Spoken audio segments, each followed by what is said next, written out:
Hello. Hello. It's the cryo lady. Right. Routine. Better aging? Yeah, I'll have some of that. Come on. Okay.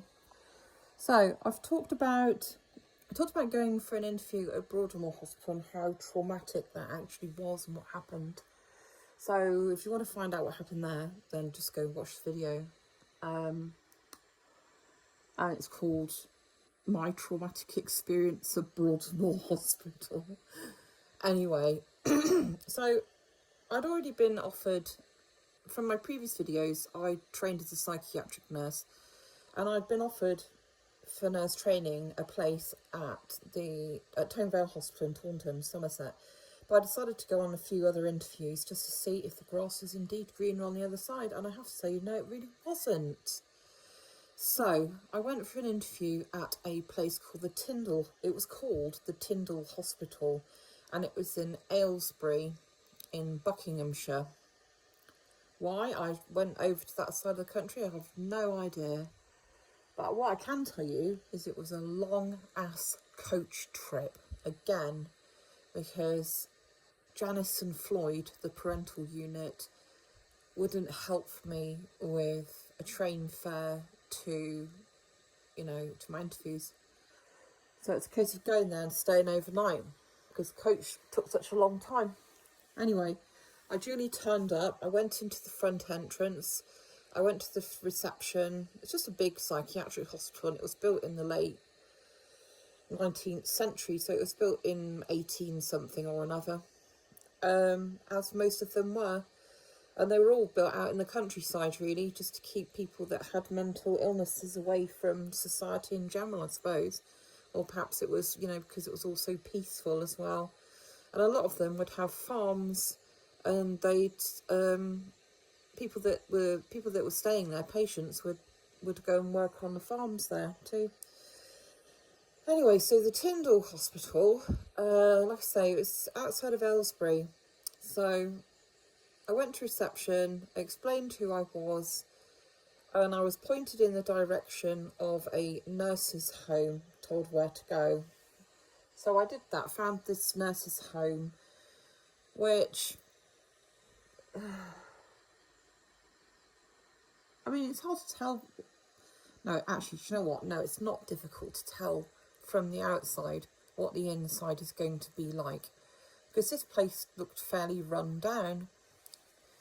So I didn't have high hopes. I stepped inside, and the first thing that I noticed was the smell.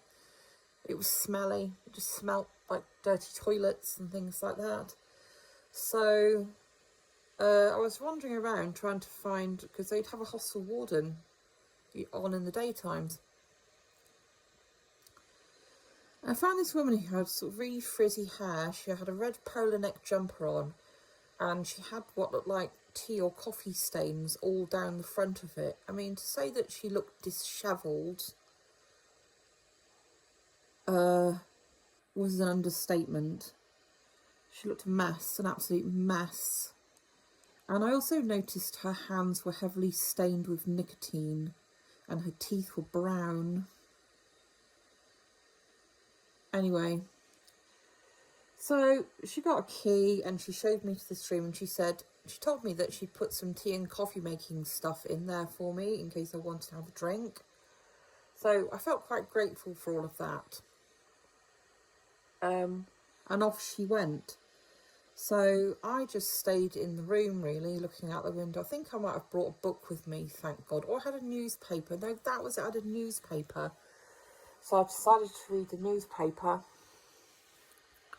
And then I thought to myself, have a drink now.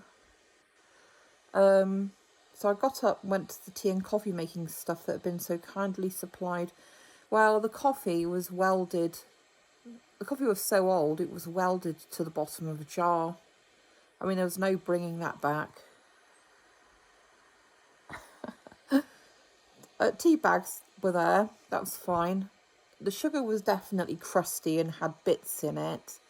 And again, the same there was powdered milk. There was powdered milk, and that was again, that was welded. That was completely welded to the jar. You couldn't get it out. I mean, in all fairness, if I'd have had a hammer and chisel, I probably could have got a chunk of it out, but, you know. So, in the end, I just had a cup of black tea with some sugar that I'd taken the bits out of. Anyway, I thought to myself, right, let's go and have a walk around the nurses' home and see what there is. I found a television lounge and I thought, oh, goody, goody. I can watch telly, at least that's something to do. In fact, there was 3 televisions in there and not one of them worked, not a single one. And the other thing as well is that it was so quiet, there was just no one there. And even when I got to the evening, the place seemed completely deserted, which I found quite bizarre and somewhat unsettling. But it gets worse. I went to bed, so, you know, I think it was about 7 o'clock, and I thought, well, there's nothing to do, there's no one around, so I'm just going to get into bed. So I pulled back the blankets because they didn't have any duvets, it was all blankets and counterpanes, rotten counterpanes. And there was a mortuary sheet on the bed. How did I know it was a mortuary sheet? Well, I'll tell you how I knew it was a mortuary sheet, because it had a big cross on it. So the next day, just put it on for a bit longer because I obviously need all the help I can get. So the next day, luckily I had a can of orange Tango. So I tangoed to myself. And I think I had a bag of crisps. So I had a Tango and a bag of crisps for breakfast. And then, I made my way over to the School of Nursing. And I had my interview. I'd already rang up Janice and I told her. She just said, well, she wasn't really interested in... The only thing she was interested in is that I do badly in the interview so I could get the money for my coach ticket back. Now, bearing in mind, Janice and Floyd were firmly middle class people. They weren't poor, not in the slightest, okay? But she was more concerned about me getting a coach, the price of a coach ticket back. I'd only get my travel expenses back if I did badly. Anyway, I went over to the School of Nursing and there was I think there was one nurse tutor, and I think there was also like a nursing officer as well, because I used to have nursing officers. But whilst I was waiting, there was a girl there who was waiting with me. She was very hopeful of getting in for nurse training. So I had my interview and they pretty much didn't bother writing to me, just told me there and then that I'd got a place, and I thought, my heart sank, and I thought, hell no, there is absolutely no way I am coming to live here, like completely in a shithole. I mean, the room, no, horrible. The weird woman there, no, absolutely not. The place was rancid, it was rank. So yeah, sorry people that worked or trained at the Tindall Hospital in 1984 or before that. Sorry, but it's a shithole, an absolute shithole.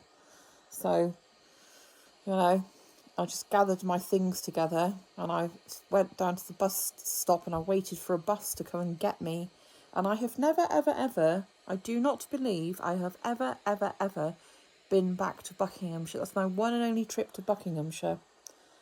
So, there you go.